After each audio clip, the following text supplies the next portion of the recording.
Assalamualaikum warahmatullahi wabarakatuh. Bismillah walhamdulillah wassalatu wassalamu ala rasulillah. Asyhadu an la ilaha illallah wahdahu la syarikalah wa asyhadu anna sayyidana Muhammadan abduhu wa rasuluh. Qala rabbi syrah li sadri wa yassir li amri wa halul 'uqdatam min lisani yafqahu qawli. Rabbi zidni ilma warzuqni fahma. Allahumma inna na'udzubika min ilmin la yanfa' wa qalbin la yakhsha wa 'amalin la yurfa' wa du'ain la yusma'. Amin, amma ba'd. Faqad qala Allah Ta'ala fil Qur'anil Karim, a'udzu billahi minasy syaithanir rajim. Bismillahirrahmanirrahim. Wa ma arsalnaka illa rahmatan lil alamin. Wa qala Allah Ta'ala fil Qur'anil Karim fi suratin ukhra wa fi ayatin ukhra. A'udzu billahi minasy syaithanir rajim. Bismillahirrahmanirrahim. Laqad kana lakum fi Rasulillahi uswatun hasanah liman kana yarjullaha wal yawmal akhira wa dzakarallaha katsira. Shadaqallahul azim. Yang saya hormati para kesepuhan, para tokoh masyarakat, kemudian juga Pak Ketua DKM serta panitia beserta para jamaah salat subuh berjamaah. Saya ucapkan terima kasih atas undangannya, saya bisa silaturahim di sini. Mudah-mudahan kedatangan kita, kehadiran kita di tempat yang mulia ini dalam rangka yang pertama melaksanakan salat subuh berjamaah, dan yang kedua kita kaitkan dengan peringatan Maulid Rasulullah sallallahu alaihi wasallam. Mudah-mudahan kehadiran kita di tempat ini menjadi wasilah dimudahkannya hidup kita oleh Allah Subhanahu wa taala, dimuliakannya hidup kita oleh Allah Subhanahu wa taala fid dunya wal akhirah, dilapangkan, diberkahkan rezeki kita oleh Allah Subhanahu wa taala, dan mudah-mudahan semua keluarga kita menjadi orang-orang yang soleh dan solehah, dan kelak di hari kiamat mendapat syafaat Rasulullah sallallahu alaihi wasallam. Amin ya rabbal alamin. Alhamdulillah wa syukrulillah. Yang pertama ingin saya sampaikan adalah bahwa kita bersyukur pada pagi hari ini Allah Subhanahu wa taala masih memberikan banyak kenikmatan kepada kita, sehingga di antara doa yang diajarkan Rasulullah sallallahu alaihi wasallam setiap kita bangun tidur adalah alhamdulillahilladzi ahyana ba'dama amatana wa ilaihin nusyur. Ini saya kira semuanya sudah hafal dari sejak TK. Tapi kadang-kadang kita lupa untuk membaca doa ini. Saya nggak tahu apakah tadi sudah baca doa ini atau belum ini, Bapak-bapak Ibu sekalian ini.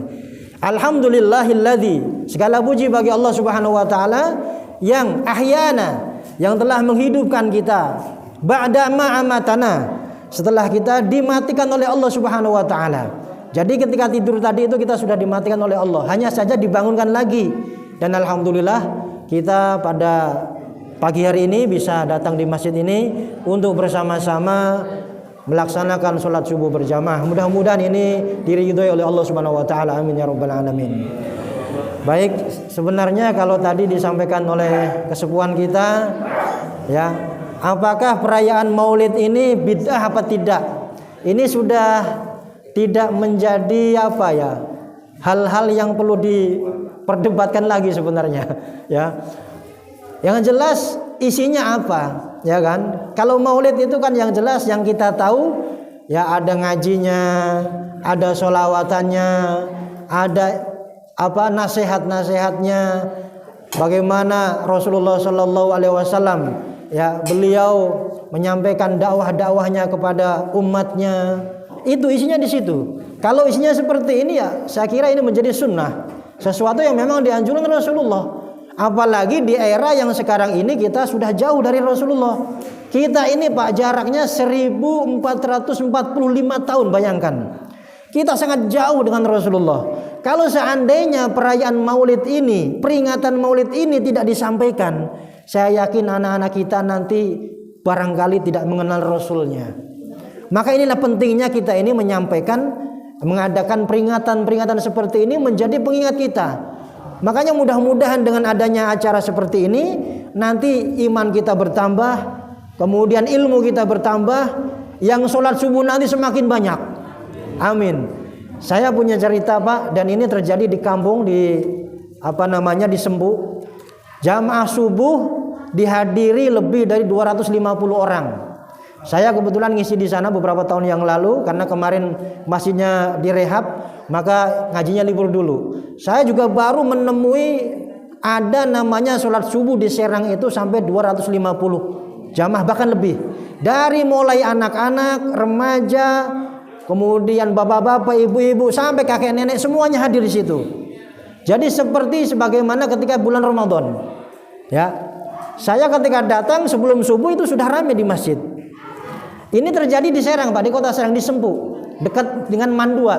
Sempu Endep itu ya, di situ ada namanya masjid di situ dekat Mandua itu.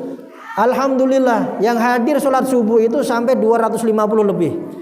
Saya dakwah, saya ceramah, saya ngisi pengajian dari tahun 2011. Baru saya menemukan ada pengajian yang didatangi lebih daripada di masjid itu lebih dari 250 orang. Alhamdulillah. Ya, mudah-mudahan nanti di sini bisa meniru ya.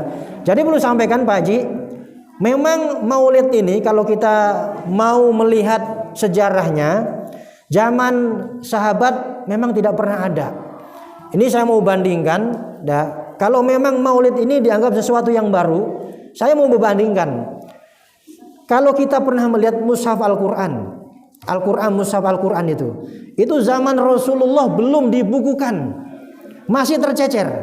Ada yang di pelepah kurma, ada yang di bebatuan, ada yang di kulit unta, ada yang di mana-mana, dan itu disimpan oleh banyak para sahabat. Sehingga ketika satu peristiwa pada zaman sahabat Abu Bakar, Nabi sudah wafat. Ya, zaman Nabi itu Al-Quran belum dibukukan, belum menjadi satu mushaf Al-Quran sebagaimana yang kita biasa ngaji dalam mushaf Al-Quran itu, belum ada. Tapi ketika zaman sahabat Abu Bakar menjadi khalifah, beliau ya pada saat itu ada peperangan yang pada peperangan itu banyak para sahabat penghafal Al-Quran yang wafat. Ya, sementara Al-Quran pada saat itu belum dibukukan, masih tercecer di mana-mana. Dengan banyaknya para penghafal Al-Quran yang gugur di medan perang, maka sahabat Umar khawatir. Kemudian kekhawatiran beliau disampaikan kepada Khalifah Abu Bakar, bahwa sahabat-sahabat kita yang banyak menghafal Al-Quran ini banyak yang wafat. Sementara Al-Quran ini ada di hafalan mereka. Kalau nanti semuanya wafat para penghafal Al-Quran itu, nanti bagaimana nasib Al-Quran selanjutnya? Umat-umat setelah kita ini bagaimana mempelajari Al-Quran? Sementara Al-Quran tidak ada. Yang menghafal sudah pada wafat semuanya. Kemudian sahabat Umar menyampaikan, bagaimana kalau seandainya ya Al-Quran ini kita bukukan. Ini usulan Sayyidina Umar kepada sahabat Abu Bakar, Sayyidina Abu Bakar. Tapi sahabat Abu Bakar karena orang taat, beliau tidak berani, Pak. Apa jawab beliau? Lam af'al ma lam yaf'al Rasulullah sallallahu alaihi wasallam. Mohon maaf Sayyidina Umar, mohon maaf sahabatku, aku tidak berani melakukan sesuatu yang tidak pernah dilakukan Rasulullah. Memang Rasul tidak pernah menyuruh untuk membukukan Al-Quran, tidak menyuruh, Pak. Tapi karena kecerdasan Sayyidina Umar, ya beliau jenius orangnya, terkenal. Sayyidina Umar ini termasuk orang yang pernah didoakan Rasulullah. Ada dua orang ketika zaman masih menjadi orang kafir, itu didoakan Rasulullah. Yang pertama Sayyidina Umar, yang kedua Abu Jahal. Jadi dua orang ini adalah algojonya orang kafir Quraisy pada saat itu. Sayyidina Umar ini semuanya takut sama beliau, sama ketika masih kafir itu. Sama dengan Abu Jahal, orang-orang takut sama Abu Jahal juga. Maka Nabi sampai berdoa, ya Allah muliakanlah Islam dengan salah satu dua orang ini, dengan Umar bin Khattab dan Amr bin Hisham. Abu Jahal itu namanya Amr. Jadi Abu Jahal itu julukan, Pak. Namanya itu Amr. Kenapa dinamakan Abu Jahal? Karena kebodohan dia, tidak mau menerima agama kebenaran-kebenaran yang disampaikan Rasulullah. Padahal sampai Abu Jahal ini pernah dilihatkan malaikat, pernah dilihatkan neraka oleh Allah Subhanahu wa taala. Bisa kita lihat dalam kitab tafsir Syekh Nawawi dalam pembahasan surat Al-Alaq, Iqra bismi rabbikal ladzi khalaq. Di situ disampaikan bahwa Abu Jahal itu dulu pernah dilihatkan oleh Allah Subhanahu wa taala dengan api yang menyala-nyala. Barangkali itu adalah neraka yang dilihatkan oleh Allah Subhanahu wa taala. Jadi ringkas cerita, ya, ketika sahabat Umar ini menyampaikan kepada sahabat Abu Bakar sebagai khalifah agar Al-Qur'an dibukukan, Sayyidina Abu Bakar beliau tidak langsung mengiyakan, tapi karena kebijakan beliau memanggil sahabat-sahabat yang lain dikumpulkan untuk musyawarah bahwa ada usulan daripada Sayyidina Umar agar Al-Qur'an dibukukan, mengingat banyak para sahabat yang wafat penghafal Al-Qur'an itu. Bagaimana seandainya ini dibukukan saja?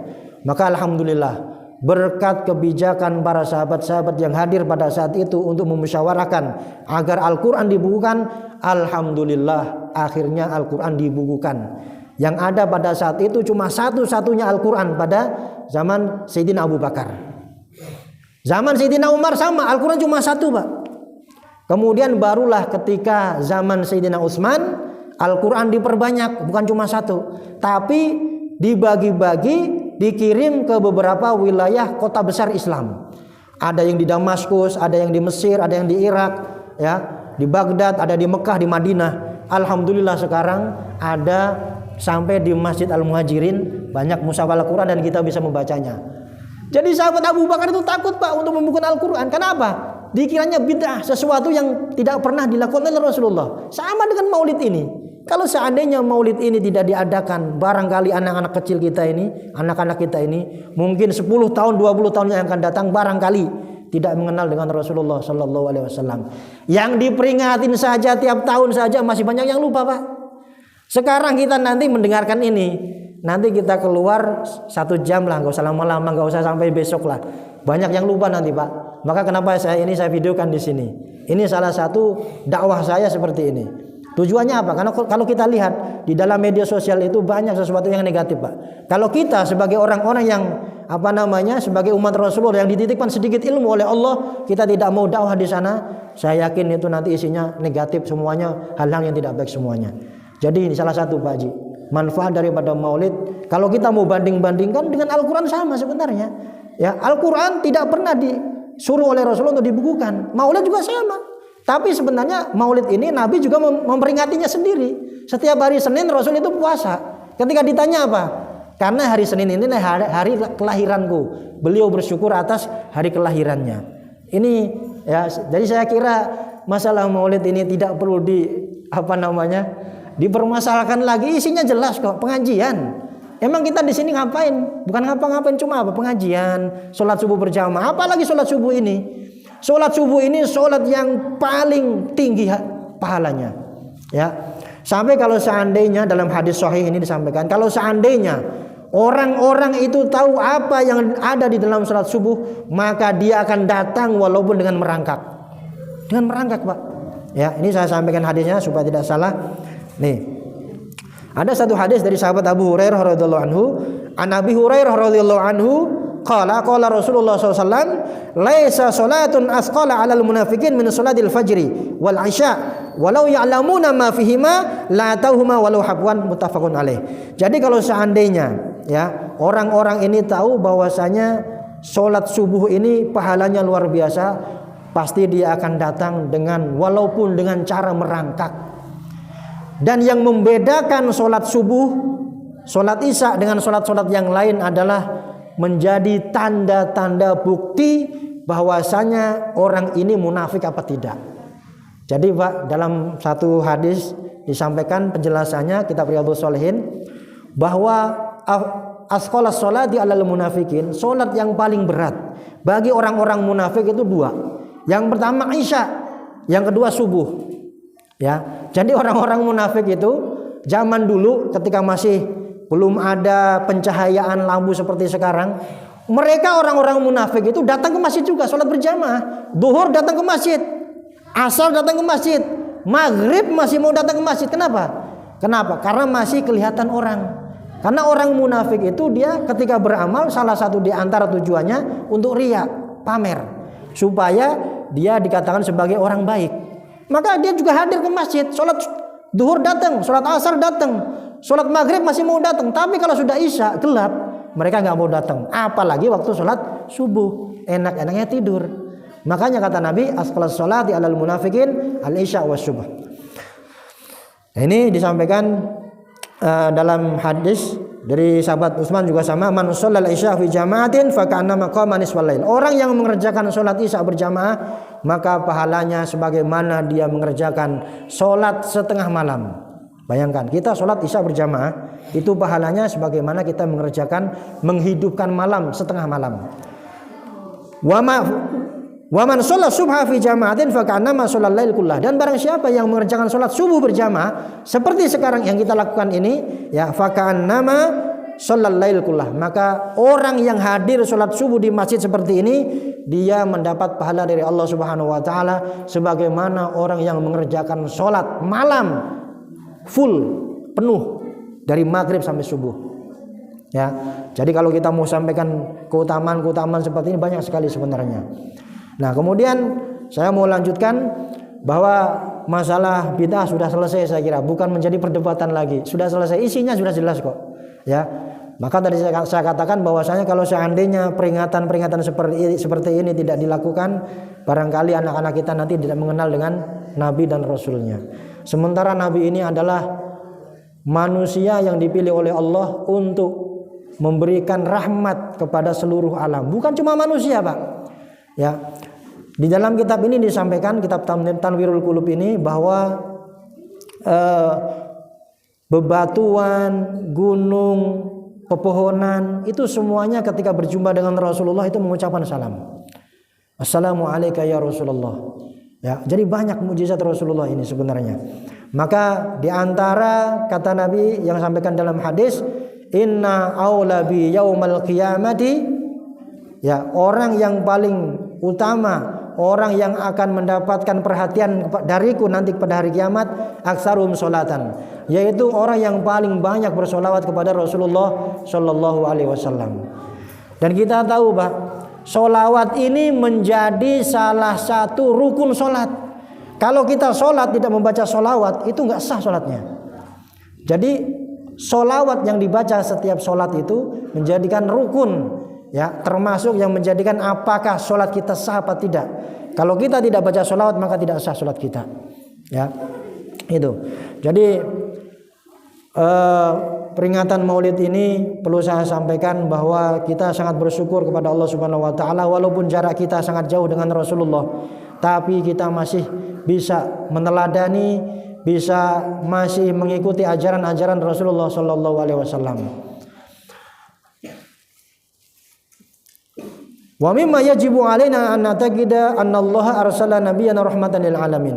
Di antara sesuatu yang perlu kita yakini adalah bagaimana bahwa Allah Subhanahu wa taala ini mengutus seorang manusia, ya, dari kalangan kita sama-sama manusia yang diberikan wahyu oleh Allah Subhanahu wa taala untuk menjadi rasul, menjadi utusannya. Dan hadirnya Rasulullah Sallallahu Alaihi Wasallam ini menjadi kenikmatan yang paling besar bagi kita sebagai orang-orang yang beriman. Allah sampaikan dalam surat Al-Imran 164, a'udzubillahi minasyaitonirrajim. Bismillahirrahmanirrahim. Laqad mannallahu 'alal mu'minina idz ba'atsa fihim rasulan min anfusihim yatlu 'alaihim ayatihi wa yuzakkihim wa yu'allimuhumul kitab wa in kanu min qablu lafi dhalalin mubin. Laqad mannallah, sungguh Allah Subhanahu wa taala telah memberikan anugerah yang besar alal mu'minina, kepada kita orang-orang yang beriman, orang-orang yang mengimani Rasulullah sebagai utusannya. Walaupun jarak kita sangat jauh sekali, bahkan kita tidak pernah melihat Rasulullah, tapi karena hidayah dari Allah Subhanahu wa taala kita meyakini bahwa ada orang yang diutus menjadi utusan Allah bernama Muhammad sallallahu alaihi wasallam. Laqad mannallahu 'alal mu'minina idz ba'atsa fihim. Allah memberikan anugerah yang besar kepada orang-orang yang beriman ketika diutus Rasulullah sallallahu alaihi wasallam. Idz ba'atsa fihim rasulan min anfusihim, dari kalangan mereka, dari manusia.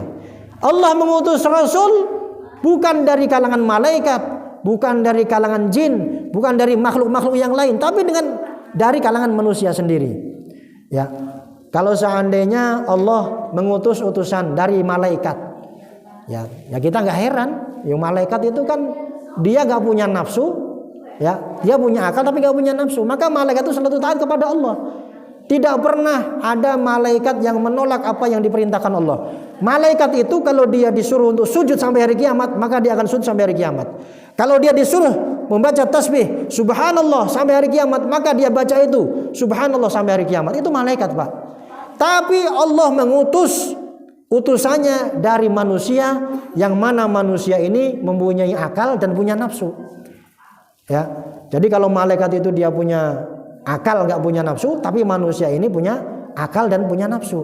Maka kadang-kadang kita itu kalau lagi baik, ya kita mau datang ke masjid sholat berjamaah. Tapi kalau sedang kita malas, ya kita nggak mau datang. Kenapa? Al-imanu yazidu wa yanqusu. Iman itu yazidu, bisa bertambah. Wa yanqusu, bisa kurang. Bagaimana tambahnya iman? Yazidu bit-ta'ah. Dengan ketaatan-ketaatan iman kita semakin naik, Pak. Maka tidak heran kalau lagi bulan Ramadan itu banyak masjid-masjid yang penuh, Pak. Bukan cuma sholat maghrib. Kan biasanya kalau di luar Ramadan yang ramai cuma maghrib saja, Pak. Saya lihat ini, ya. Mungkin di sini juga sama kayaknya, ya. Tapi kalau bulan Ramadan lihat, jangankan maghrib, subuh aja penuh, Pak. Subuh, ya. Jadi iman itu bisa bertambah. Kalau kita semakin taat, semakin dekat kepada Allah, maka bertambah. Yazidu bita'ah wa yanqusu bil ma'siyah. Dan iman bisa berkurang dengan kemaksiatan. Karena dalam hadis yang lain disampaikan, ketika ada orang berbuat maksiat, maka di dalam hatinya itu ada tinta hitam di situ. Berbuat maksiat satu, tinta hitam satu. Berbuat maksiat lagi, tambah lagi satu. Berbuat maksiat lagi, tambah satu lagi, titik lagi. Sampai nanti kalau dia penuh dengan kehitaman itu, maka susah untuk menerima hidayah dari Allah Subhanahu wa taala. Makanya pentingnya kenapa kita selalu membaca doa agar selalu diberikan hidayah oleh Allah Subhanahu wa taala. Rabbana la tuzigh qulubana ba'da idh hadaitana wa hab lana min ladunka rahmah innaka antal wahhab. Ini doa supaya kita selalu diberikan hidayah oleh Allah Subhanahu wa taala. Karena yang namanya hidayah ini, Pak, jangankan kita manusia biasa, nabi saja sebagai orang yang maksum dari dosa-dosa, dijaga oleh Allah dari dosa-dosa, itu banyak yang menentang, Pak. Apalagi sekedar kita ini orang yang sering berbuat maksiat. Apa yang kita sampaikan kalau tidak diterima, ya wajar itu. Orang nabi saja banyak yang menentang kok. Tapi alhamdulillah kita ini orang yang tidak pernah melihat nabi, tapi kita meyakini bahwa ada namanya seorang nabi bernama Muhammad SAW yang diutus oleh Allah Subhanahu wa taala. Maka iman kepada nabi ini menjadi salah satu daripada rukun iman. Ya. Kata Nabi ketika ditanya oleh malaikat Jibril satu ketika Nabi sedang pengajian seperti ini sama sahabat-sahabat, tiba-tiba ada orang berpakaian putih datang, rambutnya hitam pekat, kemudian tidak diketahui dari mana datangnya. Ternyata itu malaikat Jibril yang menjadi sosok seorang manusia, seorang laki-laki, baju putih, kemudian rambut hitam pekat, tidak ada sahabat yang mengenal. Tiba-tiba datang di situ menanyakan kepada Rasul. Apa yang ditanyakan? Tentang masalah iman. Muhammad, iman itu apa? Maka Nabi menjawab, antu'mina billahi wa malaikatihi wa kutubihi wa rusulihi wal yaumil akhir wal qada khairihi wa syarrihi. Dijawab oleh Nabi, iman itu adalah kamu beriman kepada Allah Subhanahu wa taala, beriman kepada malaikat, beriman kepada kitab-kitab Allah, beriman kepada rasul-rasulnya Allah, beriman kepada hari kiamat, hari akhir, dan beriman kepada keputusan qada dan qadar Allah Subhanahu wa taala, baik yang baik ataupun yang tidak baik. Ketika dijawab Nabi, apa katanya? Sodakta. Dia nanya, tapi dia yang membenarkan. Maka para sahabat bingung. Ini orang ini siapa sih? Ya, ini orang asing, pakaiannya putih-putih, kemudian rambutnya hitam pekat, datang-datang nanya kepada Nabi, ketika bertanya dijawab malah membenarkan.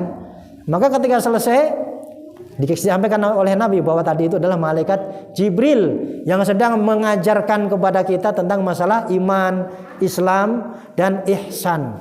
Itu hadisnya panjang dari sahabat Umar itu. Ya, jadi kita bersyukur kita ini umat Rasulullah yang walaupun kita ini jaraknya sangat jauh, ya, dan kita masih bisa mempercayai apa yang disampaikan oleh Rasulullah Shallallahu Alaihi Wasallam. Ini kira-kira nanti ada pertanyaan apa tidak? 1 atau 2 boleh. 1 atau 2. Ini karena tadi sampai jam 6, ini jam berapa ini ya? Sengaja jangan dimatiin Pak Ustaz. Itu cuma matiin. Jam 6 masih berapa menit lagi ini? Supaya hidup maksudnya ya, supaya ada pertanyaan-pertanyaan. Ya yang jelas kalau masalah bidah tadi Pak Haji itu, masalah Quran saja sahabat Abu Bakar enggak berani. Ya, tapi sahabat Umar karena kecerdasannya, sahabat-sahabat yang lain menyetujui, akhirnya adanya Al-Qur'an dibukukan itu. Ini sama dengan Nas Maulid. Termasuk juga kasus yang lain adalah masalah azan. Azan sholat Jumat. Itu zaman Rasulullah cuma 1, Pak. 1 kali. Zaman Sayyidina Abu Bakar 1 kali. Zaman Sayyidina Umar azan Jumat 1 kali juga. Baru pada masa Sayyidina Utsman itu azan ada 2 kali. Bahkan ada yang mengatakan sampai 3 kali. Kenapa alasannya? Karena pada saat itu orang-orang sudah banyak yang memeluk agama Islam. Wilayah Islam semakin banyak, semakin luas. Maka perlu dikumandangkan azan 2 kali. Yang pertama mengingatkan supaya orang-orang segera siap-siap menuju ke masjid. Yang kedua azan ketika masuk waktu sholat Jumat. Itu alasannya. Makanya kenapa sekarang di masjid-masjid pada hari Jumat itu jam 11 sudah diputar ngaji di situ. Mengingatkan supaya ini hari Jumat. Ya, orang-orang dipanggil, jangankan cuma 1 kali azannya, dipanggil 2 kali aja masih banyak yang nggak datang, Pak. Ya kan? Orang-orang kita kan begitu kan. Makanya itu ada ulama yang mengatakan, ada kiai yang mengatakan, udahlah khusyuk zaman sekarang itu nggak usah jauh-jauh lah. Sholatnya khusyuk. Bagaimana sholat khusyuk itu? Nggak usah jauh-jauh. Ketika Bapak ada di rumah, ada di kantor, ada di pasar, ada di tempat mana saja, ketika mendengar azan kita datang ke masjid, kita segera sholat, itu namanya udah khusyuk itu, nggak usah jauh-jauh ya. Jadi khusyuk itu udah, kalau kelas-kelas kita sekarang ini ya itu udah nggak usah jauh-jauh lah, terlalu berat ya.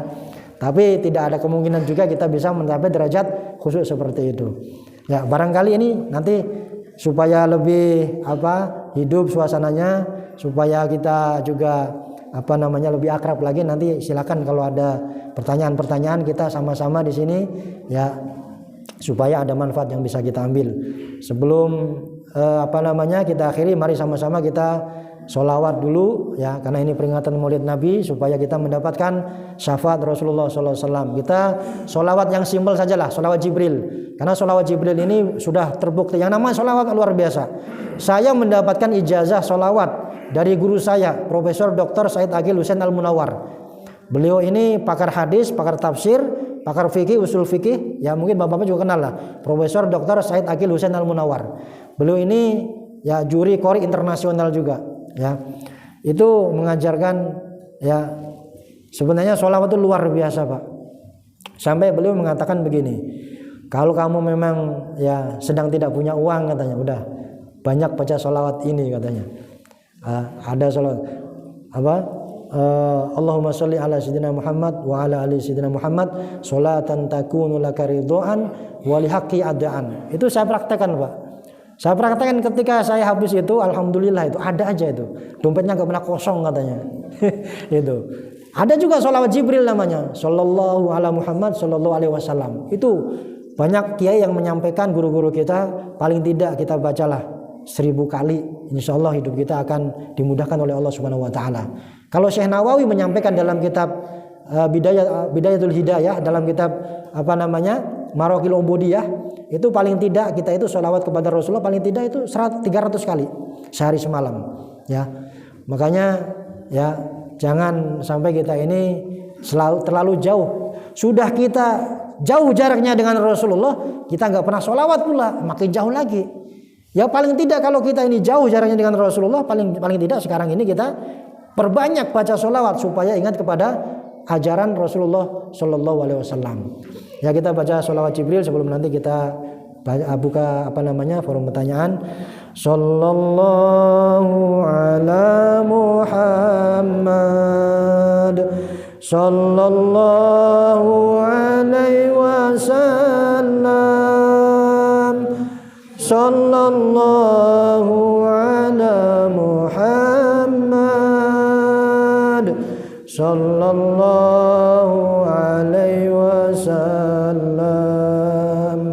Sallallahu ala Muhammad sallallahu alaihi sallallahu ala Muhammad sallallahu alaihi wasallam.